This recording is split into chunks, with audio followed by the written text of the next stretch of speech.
आज हम लोग वापस से बात करने वाले हैं अपर मून के बारे में। ये अपर मून की सेकंड पार्ट है और आज हम लोग बात करने वाले हैं हानतेंगु, अकाजा डोमा और कोकोशिबो के बारे में। So let's begin.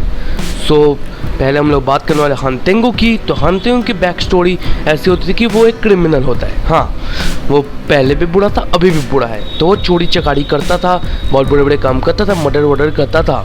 और वो बोलता था कि मेरी तो कोई गलती नहीं है, ये तो मेरा हाथ है जो ये सब कर रहा है, मेरी तो कोई गलती नहीं है। वाह।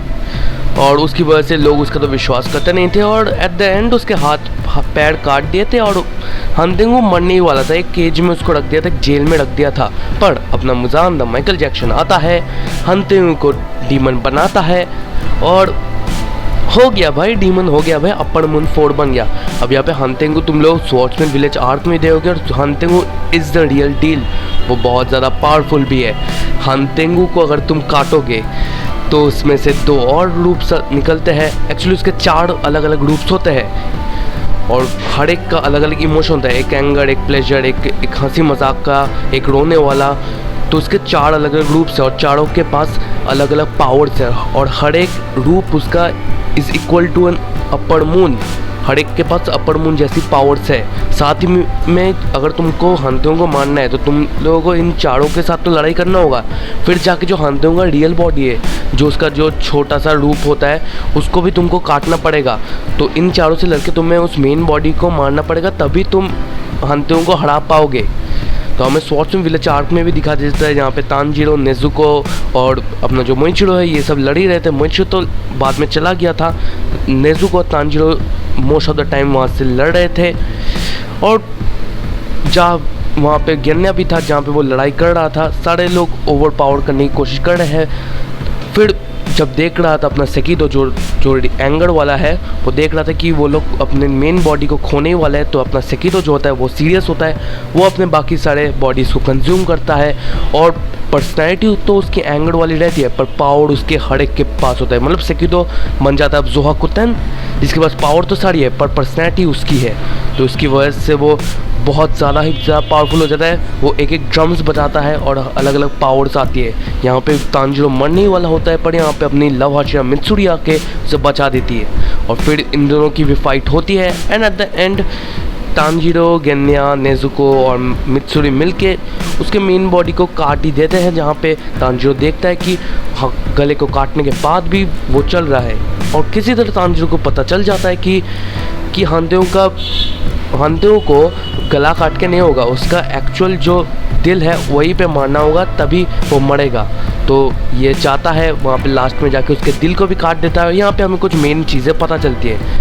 पहली बात तो नेजुको सनलाइट को ओवरकम कर सकती है और सेकंड बात ये है कि हानतेंगु ने मरने से पहले मुजान को बता दिया था कि नेजुको सनलाइट को ओवरकम कर सकती है और मुजान अब नेजुको के पीछे है और अगर वो नेजुको को खा लेता है तो वो भी सनलाइट को ओवरकम कर पाएगा और फिर वो पूरी दुनिया में राज करेगा।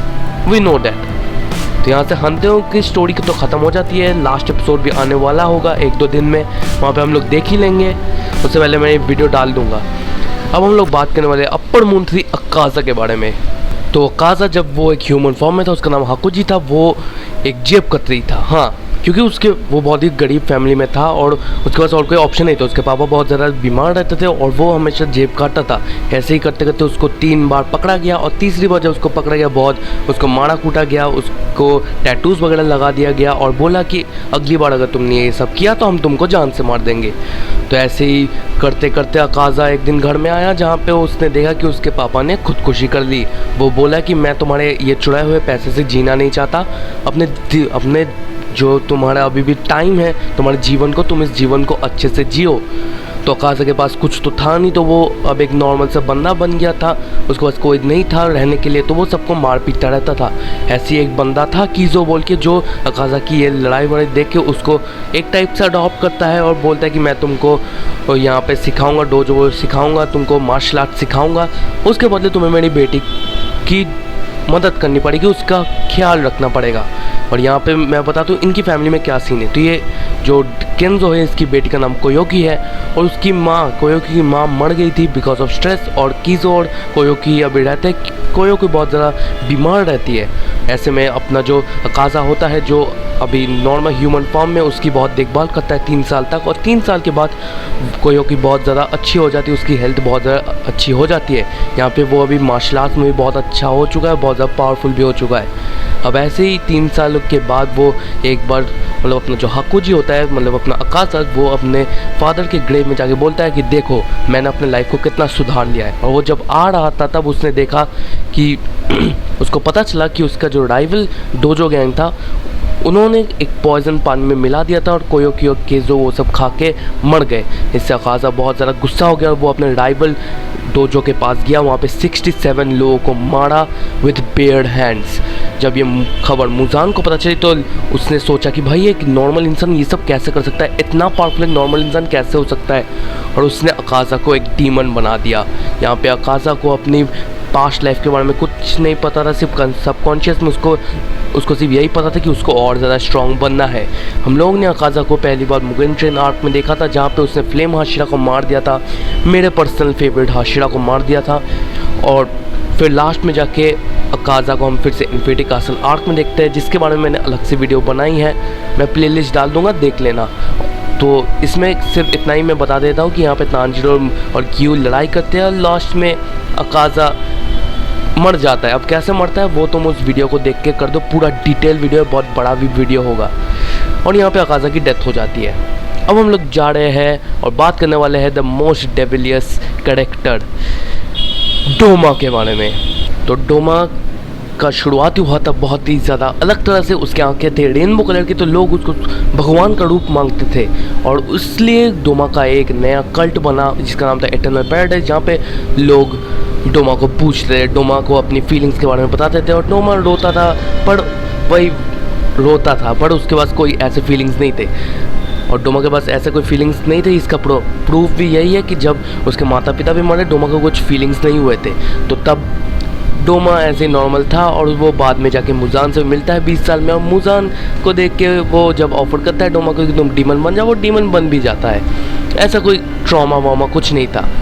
अब एक और ट्विस्ट है यहाँ पे डोमा में, मैंने इन्फिनिटी कासल के पार्ट 2 में भी इसके बारे में बताया, पर फिर भी मैं थोड़ा सा बता देता हूँ। बाकी वीडियो देखनी है तो प्लेलिस्ट में डाल दिया है, देख लेना। तो डोमा मिलता है इनोस्के की मदर से, जो उसके कल्ट को ज्वाइन करते हैं, क्योंकि इनोस्के के जो फादर थे वो बहुत ज़्यादा अत्याचार करते थे। तो इनोस्के की मदर यहाँ पे बहुत सुंदर थी, बहुत गॉर्जियस थी, और डोमा हमेशा सोचता था कि इनको एट द एंड तक रखना है इनको, और वो कभी उनको मारने का कभी सोचा नहीं था। पर एक दिन इनोस्के की मदर देख लेती है डोमा को खाते हुए अपने ही वर्शिपर्स को, और यहाँ से इनोस्के की मदर भागती है, पर डोमा उसको मार ही देता है। पर एट द एंड उससे मारने से पहले इनोस्के वो एक रिवर में फ्लो कर देती है, और इनोस्के तो बच जाता है, पर डोमा उसकी माँ को मार देता है। यहाँ पे हम लोग इन्फिनिटी कासल में डोमा को देखते हैं, जो पहले शिनोबू से लड़ती है। शिनोबू को बहुत अच्छी तरह वो ओवरपावर भी कर लेता है और वो खा भी लेता है शिनोबू को। फिर बाद में जाके इनोस्के को कनाव भी आता है, जो भी बहुत ज़्यादा ओवरपावर कर देता है। पर शिनोबू के अंदर थे विस्टेरिया कुछ केजीज के थे, मुझे अभी याद भी नहीं है, मैंने एक्सप्लेन करके रखा है अच्छे से इन्फिनिटी कासल में। पर वो अब उसके ऊपर काम करना शुरू हो गया, और डोमा उस पॉइजन के कारण एट द एंड वो मर जाता है उस पॉइजन के कारण। पर हाँ, डोमा बहुत ज़्यादा डेविलिश है, इसलिए बहुत, अगर मैं एक्चुअल डीमन की बात करूँ ना, ये डोमा है। तो अब ज़्यादा डिटेल्स में जाते हैं। अब हम लोग बात कर रहे हैं कोकोशिबो के बारे में, द अपर मून वन, और मैं जिसको हमेशा रिस्पेक्ट करता हूँ।